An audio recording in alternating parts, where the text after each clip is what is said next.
చిన్న పిట్ట పెద్ద మార్పు అనే కథ. పిల్లలు, ఈరోజు మనం ఒక కథ చెప్పుకుందామా? అనగనగా ఒక పచ్చని అడవిలో చాలా జంతువులు, పక్షులు ఆనందంగా జీవించేవి.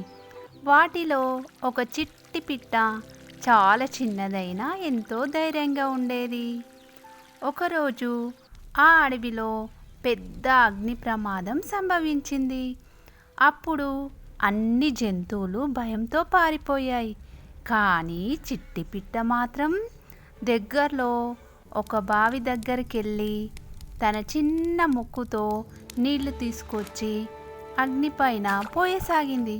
అప్పుడు మిగతా జంతువులంతా నవ్వుతూ, నువ్వు ఒక్క చుక్క నీళ్లతో ఈ అగ్నిని ఆర్పగలవా అని అడిగాయి.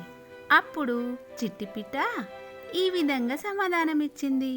నా శక్తి ఎంతుందో అంత నేను చేస్తాను. నాకు తెలిసిందల్లా ఇతరులకు మంచి చేయడమే తప్ప నాకు ఇంకేమీ తెలియదు అని ఆ మాట విని మిగతా జంతువులు కలిసి నీళ్లు తెచ్చి పోశాయి.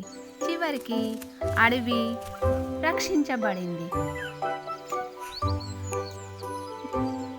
ఈ కథ యొక్క నీతి, ఎంత చిన్నవాడు అయినా మనసు పెద్దదైతే గొప్ప పనులు చేయగలరు.